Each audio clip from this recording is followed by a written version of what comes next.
Hello students, welcome again to my class of political science, and today we will be going to continue our third chapter of book first, election and representation. Yesterday we have already read that why do we need elections,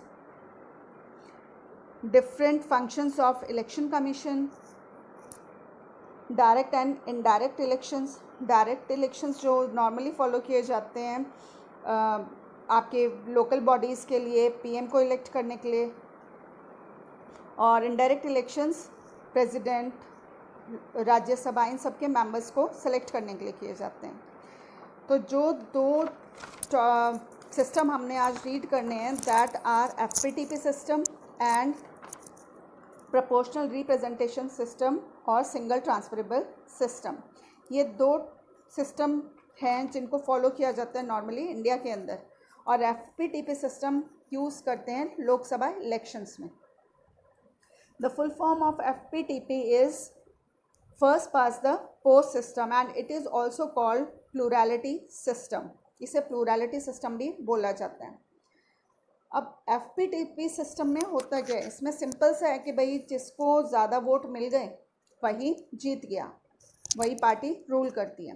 तो इसको हम इस example से ले सकते हैं कि भाई अगर कार रेस हो रही है, उसमें कई सारे कैंडिडेट्स अपने कार के साथ स्टार्टिंग पॉइंट से खड़े हो गए, और जब स्टार्ट हुआ तो जब सबसे पहले फिनिशिंग लाइन तक पहुंच जाता है वही विनर माना जाता है. तो यही सिस्टम इस वोटिंग में भी होता है कि भाई जिसको सबसे ज़्यादा वोट मिल गए वही विनिंग पार्टी कहलाती है. जैसे एग्जाम्पल के थ्रू बता देती हूँ यहाँ पे कि इन 1984 Congress secured 80% but actually got 48% votes in that elections.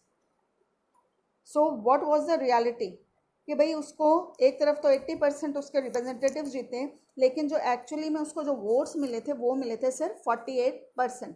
तो जो बाकी वोट्स थे वो कहाँ डिवाइड हो गए, दूसरी पार्टीज़ के साथ. तो जब उसको सिर्फ 48% वोट ही मिले तो वो जीती कैसे.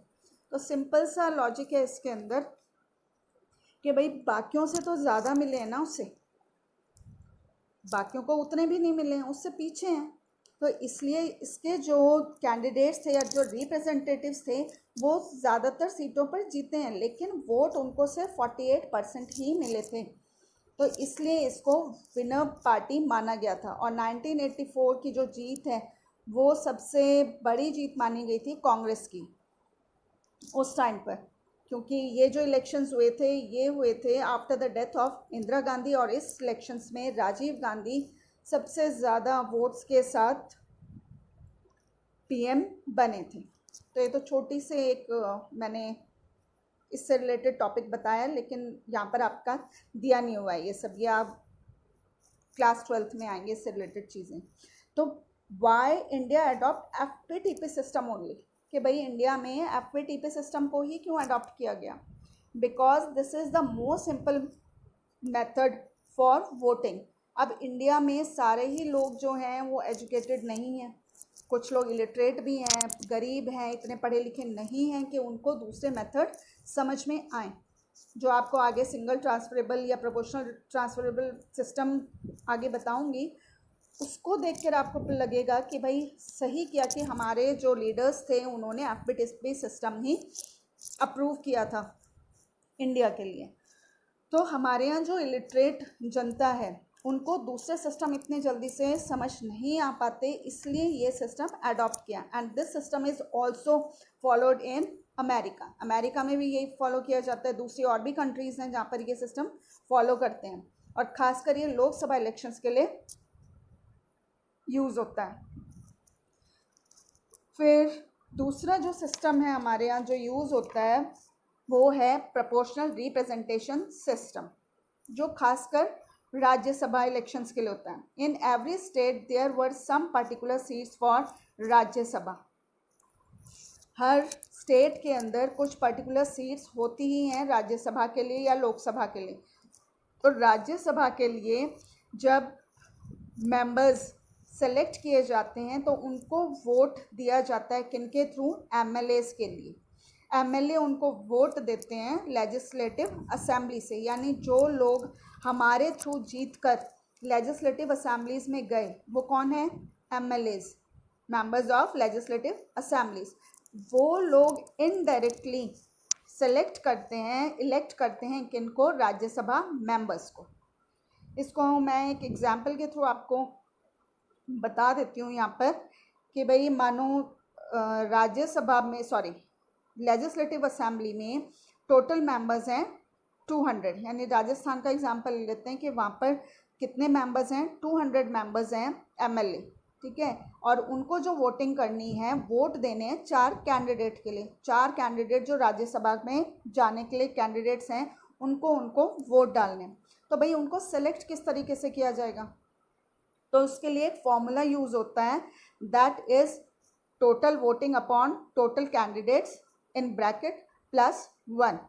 यानी कि इसमें जितने भी टोटल वोट्स पड़ेंगे, वोटिंग होगी वो ऊपर, और अपॉन जितने टोटल कैंडिडेट्स हैं, इनको ब्रैकेट में लेकर +1 बाहर। तो अब मानो यहाँ पर आपके हैं 200 मेंबर्स हैं, MLAs हैं जिन्होंने वोट डालने हैं, तो उनको आप ऊपर लिख लो। अपॉन में क्या आ जाएगा? 4 कैंडिडेट्स हैं तो 4 हो गया, +1 उसके साथ, इसको ब्रैकेट में ले लो और आगे +1। नेक्स्ट स्टेप क्या हो जाएगा? 200/5, यानी 4 + 1 जो हमने किया वो आ गया 5 में, और इसको ब्रैकेट में ले लिया, बाहर है हमारा +1 इज इक्वल टू, अब 5 से 200 को डिवाइड कर देते हैं, तो कितना आ जाएगा हमारा? 5 4 = 20, 40, और +1 हमारा बाहर है, तो 40 + 1 इज इक्वल टू 41। यानी कि एक कैंडिडेट को जीतने के लिए, यानी राज्यसभा के अंदर जो उसको जाना है, उसको टोटल वोट्स की ज़रूरत है 41।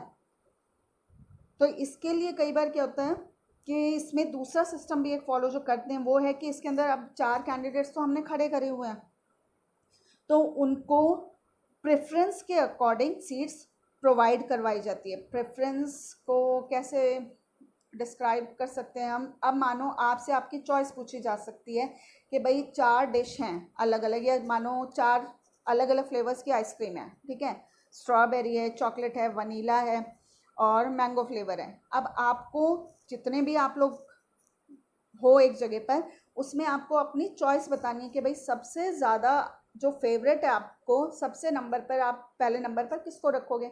अब मानो आपने रखा चॉकलेट फ्लेवर को सबसे ऊपर, सेकंड आपने वनीला, फिर थर्ड मैंगो, और बाद में 4th फ्लेवर। अब दूसरे कैंडिडेट से भी ऐसे पूछा जाएगा, उसने भी अपनी चॉइस के अकॉर्डिंग प्रेफरेंस डिसाइड कर दी। अब जिस आइसक्रीम को प्रेफरेंस के अकॉर्डिंग सबसे ज़्यादा पहले नंबर मिला है, वो ही विनर कहलाता है, यानी उसको सबसे ज़्यादा पसंद किया गया। वही सिस्टम इसके अंदर फॉलो होता है कि मानो 4 कैंडिडेट्स खड़े हैं A B C D, तो जिसको फर्स्ट चॉइस पर सबसे ज़्यादा लोगों ने प्रेफरेंस प्रोवाइड करवाई और उसको 41% के करीब वोट मिल गए, तो वो पहली प्रेफरेंस होगी और वही जाएगा राज्यसभा के अंदर। फिर जितने वोट्स बाकियों में बट गए वो भी वेस्ट नहीं जाते हैं सिस्टम में। ये इसका एक प्लस पॉइंट है कि बाकी मेंबर्स को या बाकी पार्टीज़ को अगर वोट दिए जाते हैं तो वो वोट बेकार नहीं जाते हैं, वो यूज़ होते हैं सेकंड प्रेफरेंस को चुनने में। मानो सेकंड वाले को 40 मिला है, ठीक है, तो भाई उसको कितने वोट की कमी है? 1 वोट की कमी है, और थर्ड वाले को 1 ही मिला है, तो वो जो उसको थर्ड मेंबर है उसका 1 वोट ट्रांसफ़र हो जाएगा सेकंड मेंबर को, और उसके टोटल हो जाएंगे 41, तो वो आ जाएगा सेकंड नंबर पर और चला जाएगा राज्यसभा के अंदर। तो इस तरीके से प्रेफरेंस के अकॉर्डिंग इसमें सीट दी जाती है। थोड़ा कन्फ्यूजन वाला है, अगर इसको बोर्ड पे सही ढंग से समझाया जाए तो जब आपकी क्लासेस स्टार्ट होंगी तो I definitely explain you on the board, और वहाँ आपको अच्छे तरीके से और ज़्यादा समझ आएगा। तो इस तरीके से यहाँ पर ये सिस्टम फॉलो होता है for indirect elections of Rajya Sabha, president, vice president, इस तरीके से। सिंपल मेजॉरिटी वाला तो भाई पता ही है, जिसको सबसे ज़्यादा वोट मिल गए वही जीता, और उसे ही हम FPTP सिस्टम भी नॉर्मली बोलते हैं। फिर इंडिया ने क्यों अडॉप्ट करी वो आपको बता दिया। नेक्स्ट की रिजर्वेशन ऑफ कॉन्स्टिट्यूएंसीज। हमारे यहाँ कॉन्स्टिट्यूएंसीज को रिजर्व क्यों किया जाता है। अब कॉन्स्टिट्यूएंसीज किसको कहते हैं? That are some geographical units of a particular country, यानी कि आपके जो देश है उसकी कुछ जोग्राफिकल यूनिट्स डिसाइड कर दी जाती हैं पूरे देश की, और उनको कॉन्स्टिट्यूएंसीज घोषित किया जाता है। अब उन कॉन्स्टिट्यूएंसीज में कुछ कॉन्स्टिट्यूएंसीज कैसी बनाई गई हैं? रिजर्वेशन के थ्रू, यानी कि कुछ ऐसी कॉन्स्टिट्यूएंसीज हैं जिसमें जो माइनॉरिटी ग्रुप्स हैं या बैकवर्ड क्लासेस हैं उनके लिए वो सीट रिजर्व कर दी गई है कि वहाँ से वही कैंडिडेट खड़ा होगा, दूसरा जो जनरल क्लास वाला है या दूसरे लोग हैं वहाँ से वो खड़े नहीं हो सकते हैं। तो इसलिए ये चीज़ें प्रोवाइड करवाई क्यों करी गई हैं कि भाई ये वो लोग हैं जो कहीं ना कहीं इकोनॉमिकली और एजुकेशन वाइज बहुत ज़्यादा पिछड़ गए हैं जनरल क्लासेस से, और उनके लिए, उनकी भलाई के लिए सोचते हुए हमारे जो कॉन्स्टिट्यूशन मेकर्स थे उन लोगों ने उनको ये प्रेफरेंस प्रोवाइड करवाई थी, ये प्रोविजंस प्रोवाइड करवाए थे, और इसके लिए कॉन्स्टिट्यूएंसीज रिजर्व रखी गई।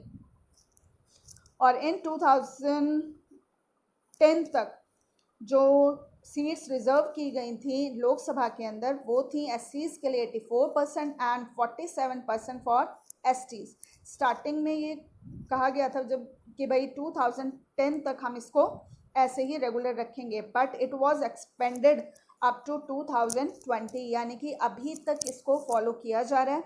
अब 2020 के लास्ट में जाकर या 2021 में वापस से इसके बारे में रिव्यू किया जाएगा कि क्या इसको हमने आगे ऐसे ही रेगुलर रखना है या इसमें चेंजेस लाने हैं या ख़त्म करना है, वो आगे डिसाइड होगा।